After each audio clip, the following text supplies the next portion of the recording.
পেশার কথাটার সাথে আমরা সকলেই পরিচিত। যেমন একটা পেশেন্ট যখন চেম্বারে আসে তখন কিন্তু প্রথমে আপনাকে বলবে যে স্যার আমার প্রেশারটা মাপেন। তো আমরা হয়তো জানি না যে প্রেশার কখন কিভাবে এবং কতবার মাপতে হয়। আমরা হুট করে আসি এবং প্রেশার মাপি। আর প্রেশার যদি আপনার একটা রোগীকে না মাপেন তাহলে সে আপনার প্রতি কনফিডেন্সই হবে না যে আপনি কি আসলে কি ডাক্তার কিনা, বা যত ওষুধ দেন কিন্তু সে এটা খেলেও তার প্রতি কনফিডেন্স আসবে না যে আপনি তার প্রেশারই মাপেন না। আজকের ভিডিওতে আমরা আপনাদেরকে ক্লিয়ার করব যে আসলে প্রেশার কখন কিভাবে এবং কতবার মাপা ভালো এবং সঠিক নিয়মগুলা কি। যেমন প্রথমে আমরা যেটা বলতে যাচ্ছি, একজন যখন হুট করে দৌড়ে বা কাছাকাছি আপনার আসার পরে যখন বলবে যে আপনাকে প্রেশার মাপার জন্য, তখন কিন্তু আমরা একজাক্টলি সেটা মাপি। কারণ হচ্ছে তার রোগীকে স্যাটিসফাই করার জন্য, কিন্তু একজাক্টলি এটা কিন্তু অ্যাকুরেট না। কারণ হচ্ছে একটা লোক যখন আপনার চেম্বারে আসবে দেন আপনি যখন প্রেশারটা মাপবেন সেটা কিন্তু অ্যাকুরেট রেজাল্টটা আসলো না। কারণ হচ্ছে সে হয়তো একটা ডিপ্রেশনে আছে বা টেনশনে আছে বা গতকাল রাতে সে ঘুমায় নেই, প্রেশারটা একটু এলোমেলো হতে পারে। কোনো একটা ফার্মেসিতে গেল, দেখলো যে প্রেশার মাপার সাথে সাথে তার প্রেশারটা অনেক বেশি বেড়ে গেল। দেন কি করলো, সে একটা এসটিএন ড্রাগ তাকে ধরিয়ে দিল। কিছুদিন পর সে ড্রাগটা আবার সে রুগী ছেড়ে দিল, সে দীর্ঘদিন খেলো না। এতে করে যে সমস্যাটা হলো সেটা হচ্ছে যে আপনার হার্টে একটা ওষুধ কিন্তু সে অ্যাবজর্ব করে না, কিন্তু যখন একটা ওষুধ সে তাকে দিলেন দেন কিন্তু সেটা তার প্রেশারটাকে কন্ট্রোল করার জন্য চেষ্টা করে যাচ্ছে, আবার কিছুদিন পর সেটা ছেড়ে দিয়েছেন। এতে করে আপনার লাভ থেকে অনেকটা বেশি ক্ষতি হলো। অবশ্যই আসার পরে আমরা যে কাজগুলো করি, যে একটা রোগী যদি প্রেশার হুট করে বেড়ে যায় বিভিন্ন কারণে বাড়তে পারে। যেমন একটু আগেও বলেছি, রাতে যদি ঠিক মতন ঘুম না হয়, কোনো বিষয় নিয়ে যদি টেনশনে থাকে, দুশ্চিন্তা করে, বা হঠাৎ করে যদি একটা বিষয় নিয়ে ভয় পেয়ে যায়, তখনই প্রেশার মাপতে যদি আসে কিন্তু সেই প্রেশারটা অবশ্যই বেশি হবে। তাহলে এখন আসি হলো নর্মাল প্রেশার কাকে বলে। নর্মাল প্রেশার হচ্ছে উপরেরটা সিস্টোলিক, যদি আমরা 110 থেকে 140-এর ভিতরে থাকে তাহলে সেটা নর্মাল, এবং নিচেরটা যেটা হচ্ছে ডায়াস্টোলিক, 90-এর ভিতরে থাকে তাহলে সেটা হচ্ছে নর্মাল। তাহলে এখন একটা রোগীর যদি প্রেশার 60 থেকে 90 থাকে তাহলে কি সেটা নর্মাল? হ্যাঁ, অবশ্যই নর্মাল।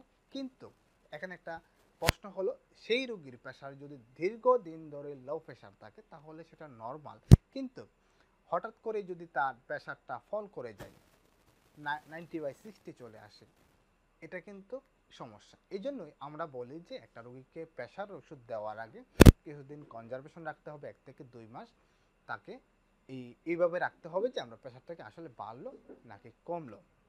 আমরা সহজে যেটা বুঝি যে 120/80 যদি হয় প্রেশার তাহলে একজনের প্রেশার ভালো, নয়তো সে ভালো না। একজন রোগী যখন আসবে তাহলে জিজ্ঞেস করে সেটা যে আমার প্রেশার কি 120/80, 120/80 যদি প্রেশার না থাকে তাহলে বলবে সে প্রেশার ভালো না। আমরা একটু আগেই বলেছিলাম 60 থেকে 90, এটা হচ্ছে নিচের প্রেশার ডায়াস্টোলিক, এবং সিস্টোলিক হচ্ছে 110 থেকে 140। তাহলে এই দুইটার ভিতরে যদি থাকে তাহলে কিন্তু নর্মাল বলে। কিন্তু এখানে একটা বয়সের একটা ব্যবধান রয়েছে। যেমন 30 থেকে 40-এর যে লোকের প্রেশার যেরকম থাকবে, 40 থেকে 50 লোকের কিন্তু প্রেশার এরকম থাকবে না। আবার 50 থেকে 60 লোকের প্রেশারটা ওই রকম থাকবে না। বয়স ভেদে, ওজন ভেদে এবং বিভিন্ন ডিজিজের কারণে কিন্তু প্রেশারটা আপ ডাউন করে, অনেকের বেশি থাকে অনেকের কম থাকে। তবে প্রেশার ওষুধ শুরু করার আগে অবশ্যই আপনার কিছুদিন অবজারভেশন করতে হবে, সকাল বিকাল করে মাপবেন। মাপার ক্ষেত্রে দেখা যাবে আপনি একুরেট একটা রেজাল্ট পাবেন। 1-2 মাস পর বা 1-1.5 মাস পর আপনি আস্তে আস্তে প্রেশার ওষুধটা শুরু করতে পারেন। তবে প্রাইমারি অবস্থা আপনার প্রেশারটা যদি হালকা একটু বেড়ে যায় তাহলে কিছুদিন ফিজিক্যাল এক্সারসাইজ করলেন, সকালবেলা যদি 1 ঘন্টা দৌড়ান, বিকালে যদি 1 ঘন্টা দৌড়ান, তাহলে কিন্তু সেই প্রেশারটা আস্তে আস্তে জায়গায় চলে আসবে। আর যদি না চলে আসে দেন একটা ওষুধ শুরু করা যায়। সেক্ষেত্রে অবশ্যই একজন রেজিস্টার্ড ডক্টরের সাথে পরামর্শ করতে হবে, দেন ওষুধগুলো শুরু করতে হবে। হুট করে একটা ফার্মেসিতে গেলেন, প্রেশার মাপলেন, প্রেশারটা অনেক হাই হয়ে গেল, ওষুধ শুরু করে দিলেন, আবার কিছুদিন পর ছেড়ে দিলেন, এটা কিন্তু আপনার ফিউচারে হার্টকে অনেক বেশি ক্ষতি করবে। আরেকটা বিষয় যেটা হচ্ছে, আমরা মন চাইলেই প্রেশার মাপবে দিনে 4-5 বার, অনেকবার।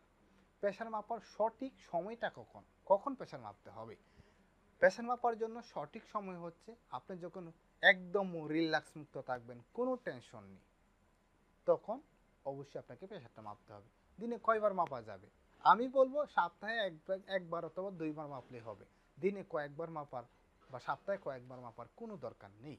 তবে যদি অবজারভেশনে চলে যান, যেমন আমরা আপনার প্রেশারটাকে 1 সপ্তাহ বা 15 দিন পর্যন্ত অবজারভেশনে রাখবো, দেন কিন্তু আমরা প্রতিদিন সকাল বিকাল মাপতে পারি। এর আগে আপনার মনে হচ্ছে যে ঘাড়টা একটু ব্যথা করতেছে, তো এখন মনে হয় যে আমার প্রেশারটা মনে অনেক কমে গেছে বা প্রেশারটা বেড়ে গেছে। যে ঘাড় ব্যথা করলে যে আপনার প্রেশারটা অনেক বেড়ে যাবে বা কমে যাবে এটা কিন্তু না। ঘাড় ব্যথাও কিন্তু একটা রোগ, যে রোগের কারণে আপনার ঘাড় ব্যথা করে। আপনার প্রেশার কম বা বেশির কারণে কিন্তু ঘাড় ব্যথা করে না। তো এখন বলবেন যে প্রেশার কম বেশি হলে তাহলে কি সমস্যা হয়? প্রেশার কম বেশি হলে আপনার শরীরটা অনেক ঘামতে পারে, হঠাৎ অজ্ঞান হয়ে যেতে পারেন, শরীরটা একটু খারাপ লাগতে পারে, রাতে ঘুম না হতে পারে, এই ধরনের কিন্তু ক্লিনিক্যাল সাইন সিমটম দেখা যায়। তবে একজ্যাক্টলি যে প্রেশার বেড়ে যাওয়ার কারণে যে একটা সমস্যা হবে সেই ধরনের কোনো সমস্যা নেই, কারণ প্রেশারটা হচ্ছে হাই প্রেশার হচ্ছে একদম সাইলেন্ট কিলার, যেটা হুট করেই কিন্তু ধরা খায়। অনেকেই দেখা যায় যে 10 বছরেও সে প্রেশার মাপে না, কিন্তু হুট করে যখন একদিন প্রেশার মাপলো তার প্রেশার অনেক বেশি, হয়তো তার প্রেশার অনেক দিন আগে থেকে অনেক বেশি, কিন্তু সে কোনোদিন প্রেশার মাপে নাই, সেজন্য তার প্রেশার সে বুঝতে পারে নাই। তবে অবশ্যই প্রেশার মাপার ক্ষেত্রে ঘন ঘন প্রেশার মাপবেন না। ঘন ঘন প্রেশার মাপলে আপনার একটা টেনশন থাকে, ডিপ্রেশন থাকে, সে কারণেও কিন্তু প্রেশারটা একটু বাড়তে পারে।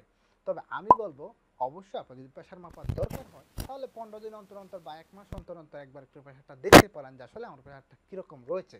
ঘন ঘন মাথা ব্যথা, শরীর ব্যথা, বুক ব্যথা, পেটে গ্যাস হয়েছে, ঘাড় ব্যথা করতেছে, এই জন্য আপনাকে প্রেশার মাপতে হবে না।